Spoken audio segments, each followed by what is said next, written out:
Thank you so much to all of my patrons. I super appreciate all of the continued support. And I am done. Okay, so I just finished up reading Speaking Bones by Ken Liu. This is the fourth and final book in the Dandelion Dynasty, and I want to give you my unedited thoughts on finishing this book, which was literally just right now. So, this book is amazing. This is another easy 5 out of 5, which makes it one of the very rare series, especially for a series more than a trilogy, that I've given a full 4 out of 4 stars. So that is 16 out of 16 stars. I think got my math right. I didn't do well in math growing up.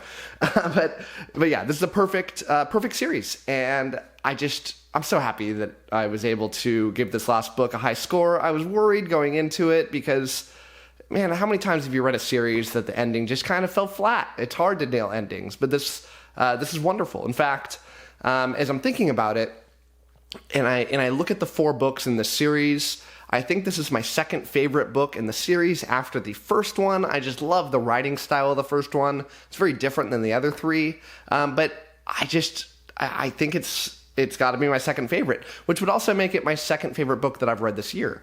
There was a little bit of a lull in the third book. I loved it. I gave it a 5 out of 5 stars. But the books 1, 2, and 4 are my 3 favorite books that I have read this year. And I've read over 80 books so far this year. So that is a high distinction. And not to keep rattling off statistics, but this is definitely my second favorite series of all time, just behind 𝐒𝐿. First Law has been my second favorite for quite a long time, years now. And this is definitely above the First Law in my opinion. And it's just wonderful. I came upon this series on a whim. I mean, maybe not a whim, but it was random chance, literally random chance, because on my Patreon account, people that are a member of my Patreon, if they're above the first tier, they get to select a book or 2, depending on the tier, that they put into a raffle. And every month I spin the raffle wheel, and whatever gets picked, no matter what it is, I have to read and review. And the first book, The Grace of Kings, was one of the ones that won that. And so, literally random chance, I came upon this, and for this to be my second favorite series of all time, I'm just really thankful. So whoever put that into the raffle, you know who you are. Thank you very, very much. You rock. So, yeah. It's going to be hard for me to talk about this book in particular with the plot points because I don't spoil anything on this channel. And I do, even though you might have read this, and you're like, Matt, it's the fourth book in the series. Who's watching this if they haven't already read the books up until now? You'd be surprised. You'd be very surprised because I get a lot of people thanking me for never going into spoilers because they just kind of want to see sometimes how a series wraps up before they commit to getting into it. So if you're one of those people, this review is definitely for you, but hopefully you get something out of this if you've already read this. So very quick recap of this series up until this point with very broad strokes. The first book is a retelling of the fall of the Han Dynasty. I think it's the fall, maybe it's the rise. There's a better name for this time period in ancient China. I'm forgetting it now. Tells you how much I know my ancient Chinese history. But it's a retelling of that. Kind of, from what I understand, pretty scene for scene, but with a big fancy twist on it. But it does its own thing. But it's rapid fire. It is going through a very large history. You go from major point to major point with almost little in between. And I love that style of book. I've never read something like that before from a fantasy book. I've read history books like that, but never a fantasy book. And it was thrilling. Now, in the second, third, and fourth books, now you get to the real story, because that was essentially the prequel. It's telling you the history of these people in a very compelling story form. Then you get to the real story. And the real story essentially is trying to deal with contact from another nation, one that they've never had contact before, and what happens when that contact happens. And that's the rest of these books. Now, in this book, we are left with a few major storylines, with a number of different point of view characters, more than just the 3 that I'm going to go over.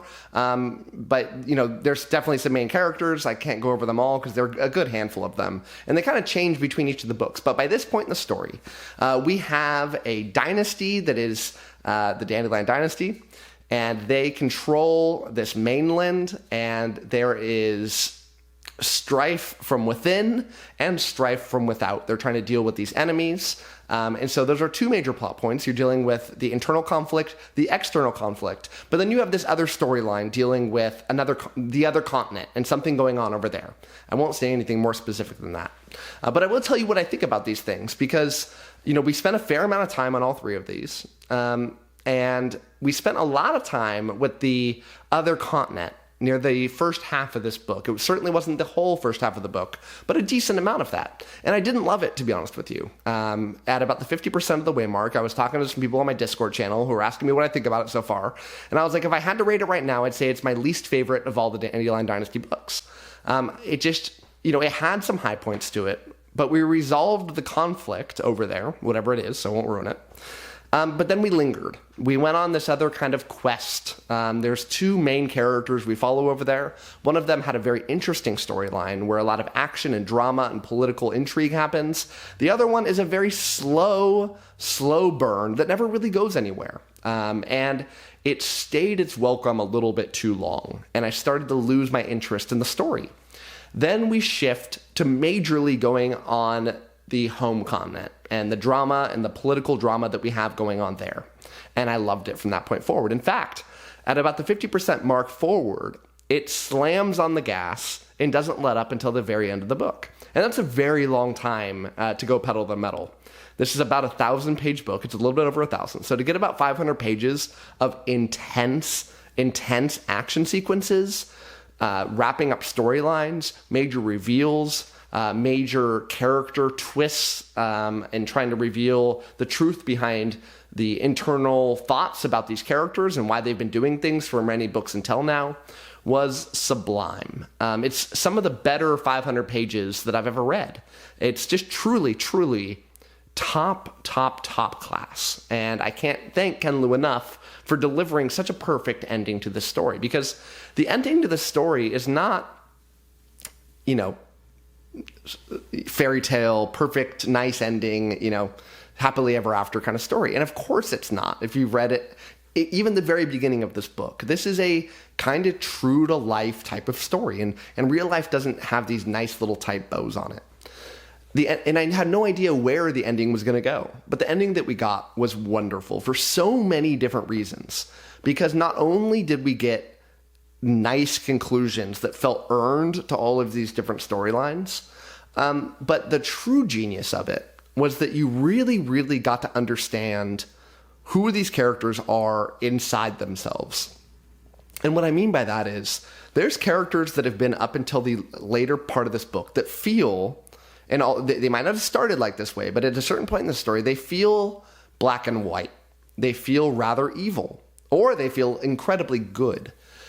And upon the completion of this book, you finally realize that virtually nobody in this book is straight evil or straight good. They have real life tendencies that make them who they are. And while they make horrible decisions, some of the characters in this are trying to commit genocide. It's truly horrific stuff. But you really do understand why they feel the way that they feel. And it makes it feel earned. You understand them more. I don't like them any better, but I understand them. It makes them feel like real, true characters. And I love that. One of the characters feels like a supervillain, but you really do get it. And, I would hope that I'd never think myself that way, and I would never act that way if I was in their shoes. But, really thinking about it, if I grew up in the setting that this character grew up in, I was taught through life the things that this character was taught, there's a good chance I would be like that. There's a good chance you'd be like that. And that's great story writing. And I just loved it. So everything about this ending to this story is just, I loved it. Beyond that, there's another thing that I didn't like about this story, that I just want to nitpick on. And especially in the first half of the book, there was way too many moments, more than a few, where you'd have this conflict going on, especially in a wartime situation, where it followed this very familiar pattern. And this certainly happened in the other books in the series, but it came, a little too dramatic in this one, where you'd have two sides coming together, and all of a sudden one side pulls out some technological advancement that makes them win that conflict. And even though that you've had a point of view of this character that's come up with this advancement, it's a surprise to the reader. And you're wondering, how did this happen? How did I miss this? And then they'll take a break from the action, even in the middle of a conflict, go back and explain how this technological advancement came to be. And, you know, it was just too much. And even when they were trying to figure out what happened here and why, you know, you'd have these people kind of being like, man, we're going to lose this battle. What are we going to do? We need to come up with this solution. It's got to kind of look like X, but I don't know how to get there. And all of a sudden, this character would come in, a different character every time that had no idea the answer to it. And they'd just be talking or telling a story about themselves or, you know, just casually talking. And the other character would do that classic, wait, what'd you just say? Oh, you made me think of the answer. Now I know it. You're a genius. It happened a lot, and it just kind of made me groan going into about the halfway point in this book. It's like, come on, enough of that.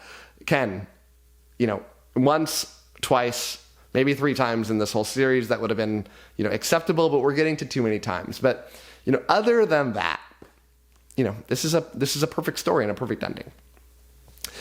I can't dwell too much on the characters in this story because there's so many of them, and I can't ruin any plot points for you.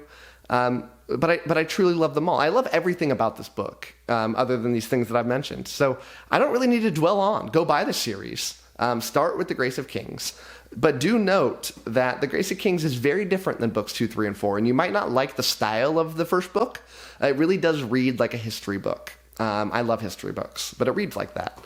And so if you read that first book and you go, yeah, this series isn't for me, you kind of do got to at least read some of the second book. I'm not going to be there and say, look, you got to read half this series to find out if you're going to like it or not. But read, I don't know, the first quarter, first third of the second book to see if you're feeling that kind of vibe to it before you decide to put this series down. And, you know, conversely, if you love the first book, there's a chance that you'll go into the books 2, 3, and 4 and go, yeah, I just kind of want back what I had in the first one. Or you'll be very lucky and be like me and you'll love them all for what they are. And because they're different. And I love those differences. And I love so much about what I have here. So I'm going to become, you know, the staunchest Dandelion Dynasty fanboy from here on out. If you follow my channel, you're going to hear me talking a lot about it in future videos. I'll probably do a why you should read this series video in the near future. And when I go over my top books for the year and for the quarter and, you know, on and on and on about my favorite books, rest assured you're going to see at least 3 of the 4 of these books show up in pretty much all of those lists. So, thank you so much for watching. I'm going to finish off there. If you want to talk about this book in more detail with me, leave a comment down below, or better yet, come join the Discord. There's a link down in the description. I would love to chat with you live about this because I'm hanging out there all the time and I'd love for you to join. So, thank you so much, and as always, happy reading to you. Thanks again to all of my patrons, with a special shout out to my Ascendant tier and Librarian tier patrons: Anna G, CJ, Darren, Gregory, Jonathan, My Book is Lit, Miranda's Bookshelf, Nathan T, Nev's Book Channel, 𝐿, Ron Reich, Russell, Ryan L, Sydney Baker, Tahir, Anna, Andra, Angelo, Blair, Brock, Evan, Harry B, Joe, Maria, Michael Sugarman, Sky, 𝗍_57, 𝗏𝐶𝐰, and Zion. Thanks for sticking to the end of this video, and if you want to watch some more content from my channel, click over here and I've got some good videos for you. Thanks so much.